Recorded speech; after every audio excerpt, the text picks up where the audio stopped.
गरीब सूबे में मिनिस्टर की सैलरी 400% और गरीब सूबा। आज मेरे शरायत है, मैं पूछना चाहता हूँ सिंध गवर्नमेंट से कि IMF ने कहा है अपनी शायरी के इखराजात कम करें। इतने सारे आपके मिनिस्टर हैं, इतने सारे आपके एडवाइजर हैं, इतने सारे आपके मुआवने खास हैं, उनकी मराहत, उनके अलाउंसेस, उनके घर 10-10 जाया करनी गवर्नमेंट की। पेट्रोल हर रूप में पेट्रोल गवर्नमेंट का मिसयूज हो रहा है, तो ये खर्च को कम करने IMF ने ये नहीं कहा था कि इन गरीब मुलाजमों की कम्युनिकेशन खत्म करें। और जब ये फॉलो करने कैपिटल में ये रिफॉर्म्स नहीं आए, पेंशन रिफॉर्म्स बलूचिस्तान में नहीं आए, गिलगित बल्तिस्तान में नहीं आए, और वफाकी गवर्नमेंट ने ये नोटिफिकेशन फिर ओरिजिनल करके तमाम जो अलाउंस थे वो वापस कर दिए, तो सिंध गवर्नमेंट क्यों खामोश? हमने रिटर्न में सिंध गवर्नमेंट को मेमोरेंडम दिया था कि हमारे मसाइल हल करें, हमारी सैलरी बढ़ाई जाए, हमें DRA दिया जाए, ग्रुप इंश्योरेंस और ये जो पेंशन रिफॉर्म, ये हम सब मुलाजमों का मुआशी कत्ल है। ये गवर्नमेंट ने मुआशी कत्ल किया है। हमने कहा था इसको वापस करो, लेकिन पहली तारीख से सख्त से ये कारवां शुरू हुआ है। आज 17 तारीख कराची में खड़े हैं, ये अवामी मनसूई हुई, हमें इनको जगाना आता है और इंशाअल्लाह ऐसा इनको जगाएंगे, इनको पता लग जाएगा ये इक़्तिदार के मसले हैं, ये इक़्तिदार के मसले हैं, इनको पता ही नहीं है। ये तमाम सीनियर लेडीज बैठी हैं, जेंट्स बैठे हैं, मुलाजिम बैठे हैं, यंग मुलाजिम बैठे हैं। ये सीनियर के साथ जो ज्यादती हुई है 15% कम्युनिकेशन मिलेगी। ये जो यंग मुलाजिम है इनको 5 साल के बाद सिर्फ सैलरी मिलेगी, 1% कम्युनिकेशन नहीं मिलेगी।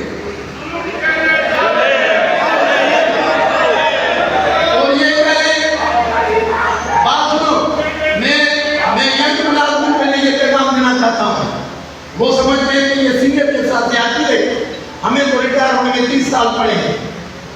मेरे भाई 30 साल तो पड़े हैं, 2035 तक 7-8 साल के बाद जैसे एक सेठ एक बड़े फैक्ट्री में कोई मुलाजिम होता है, सिर्फ उसको सैलरी मिलती है, या वो खुद रिजाइन करे या सेठ निकाल दे, वो चले जाएगा अगर सिर्फ सैलरी। किसी को क्या ये पेंशन और कम्युनिकेशन नहीं देगा, किसी को नहीं देगा। इसलिए ये बात खत्म करो, जूनियर और सीनियर वाले सबको निकलना पड़ेगा, अपने लिए निकलना पड़ेगा। मेरे दोस्तों, गवर्नमेंट ने कोई बाज़ाब्ता नहीं किया, कोई कंटेंट नहीं किया कि भाई आज आपके साथ क्या जाती है। ये इतने हजारों की तादाद में ये लोग क्यों रोड पे हैं, इनको पता ही नहीं कि यह क्यों लोग हैं। और मुझे अफसोस तो ये है, ये कम्युनिकेशन सिर्फ हमारी खत्म नहीं करने जा रहा, ये चीफ सेक्रेटरी सिंध की भी खत्म हो जाए, ये IG सिंध की भी खत्म हो जाए, तमाम DIG, commissioner, deputy commissioner, SP, ये तमाम का जो सिंध सेक्रेटरी में सेक्रेटरीज बैठे हैं, इनकी भी कम्युनिकेशन और पेंशन खत्म हो जाए। लेकिन ये खामोश क्यों है कि इनके और भी सोर्सेज हैं। ये खामोश क्यों है कि इनकी असासे मुल्क से बाहर हमारा घर से सैलरी पे चलता है, जो यहाँ बैठे हैं इनका सैलरी पे चलता है, और एक प्लान बना हुआ है 60 साल के बाद हमें जो पैसे मिलेंगे हम यूटिलाइज कैसे करें। और ये बड़े जो बैठे हैं इनको ये कहना चाह रहा हूँ, जब रिटायर होंगे तो ये आपको जो इस वक्त प्रोटोकॉल और बड़ी सहूलतें ये भी खत्म हो जाएंगी, आपका घर भी मंथली पेंशन पे चलेगा। इनको भी उठना चाहिए।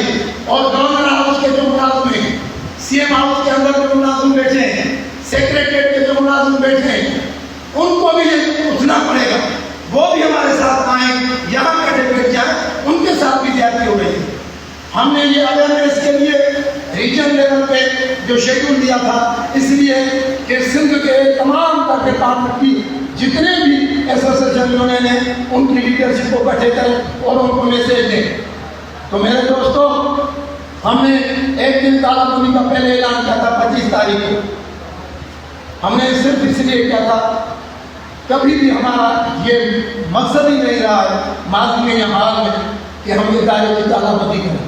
जब यार हमारे घर की तालाबंदी होती, हमारे फैमिली का जो हजम शुदा कोई गिरा है वो वापस निकले, तो हमें भी किसी बड़े हो या छोटे हो उनके प्रोटोकॉल उसकी इज्जत का हमें भी कोई ख्याल। मैं कहता हूँ, मेरी गुजारिश है, सिंध एम्प्लॉइज अलायंस के चेयरमैन की हैसियत से मेरी गुजारिश है, मुझे चेयरमैन गवर्नमेंट ने नहीं बनाया, मुझे व्यवस्था का सदर आप सबने बनाया, अलायंस का चेयरमैन, ये सब जो भी अलायंस की लीडरशिप पर आप बैठे आपने बनाया। मैं आपसे वादा करता हूँ पूरी अलायंस की लीडरशिप के साथ कि मरने घड़ी तक आपके हुकूक के लिए लड़ते हैं, पीछे नहीं है, कुछ भी हो ना हमें सस्पेंशन का डर है, ना हमें जेल जाने का डर है, ना वाटर के ना किसी का डर है।